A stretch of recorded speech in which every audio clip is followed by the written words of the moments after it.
Fieldhouse with Coach Case. And Coach, obviously things didn't go quite the way that you had hoped for in this one.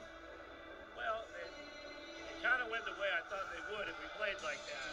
You know, we talked a lot about the differences between the two teams. Actually, all three teams, between us, between A&M-Corpus, and between Corpus.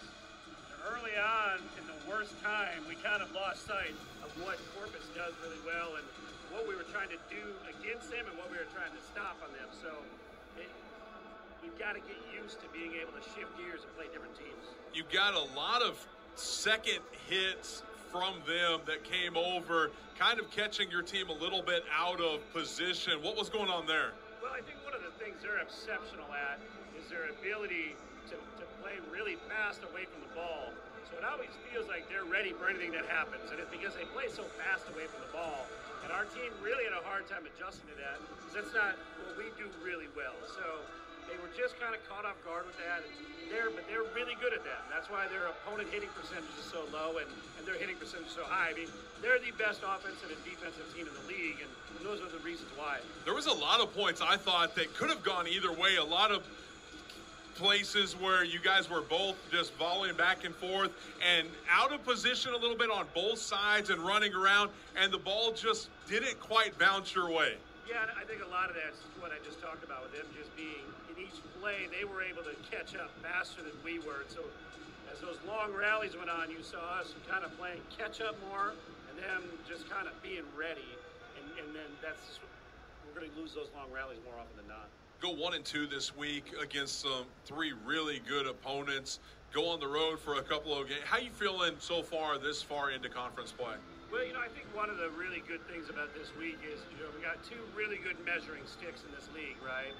You know, between the two teams, they're 8-1 on the week, and they're two of the top three teams in the league. And so we're able to go, okay, what did they do that gave us problems, and what are we doing really well? And so for us to be able to go back now and start looking at ourselves, we just have a lot more accurate measuring stick than we have had up until this point. So this, from a long, big picture, you know, this is a really good week for us. For a short term, not super pleased with it, but at the end of the season, if we handle those two losses this week and we build on the win, then this could be a really pivotal week for our program.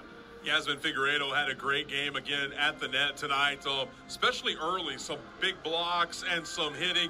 What has she been doing and bringing to this team this year? Well, you know, she's just a really good volleyball player, so she's able to kind of see and feel what's happening before it happens.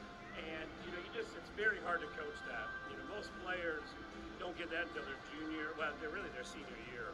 And so she's really good, has a good feel, and she kind of knows what's going to happen before it happens. And then she's a good volleyball player athletically as well, so she can really capitalize on that. But, you know, I did think we struggled to get her the ball as much as we did the other night. And, you know, that's something that we've got to figure out, how to bridge the gap between what we did Thursday night and what we didn't do tonight. And how do you bridge that gap? Well, I think the easiest thing at this time of the year is film. Sit down with our setters, sit down with our middles, sit down with our first contacts, and figure out, okay, Exhibit A is what we did against Incarnate Word, what happened there? Exhibit B is what we did against Corpus, what happened there, and then figure out the differences between the two. They'll be pretty obvious. You know, one, Corpus is a better team, you know, and we knew that coming in. And so it is harder to do what we did against Incarnate Word, against Corpus Christi, but we've got to have determination and ability to do that against whoever we play. Well, a good thing is you get them again later on down the road, and you can see exactly how that measuring stick evolves or grows between now and then. And Houston Baptist, and the second time around we'll have Houston Baptist here, and when we're at Corpus we'll have them on the front end of a weekend. So it's not ideal to hope to win, you know, to plan on winning a match on the road, but losing at home, now we have to. And absolutely. So that's just what we're going to have to do. Well, Coach, I appreciate it. Thanks for doing this, and good luck this week as you go on the road for 3. We'll see you back here in a couple of weeks as we'll do it again. So we appreciate you doing this. Thanks for everybody back home for watching. You've been watching Commerce Volleyball.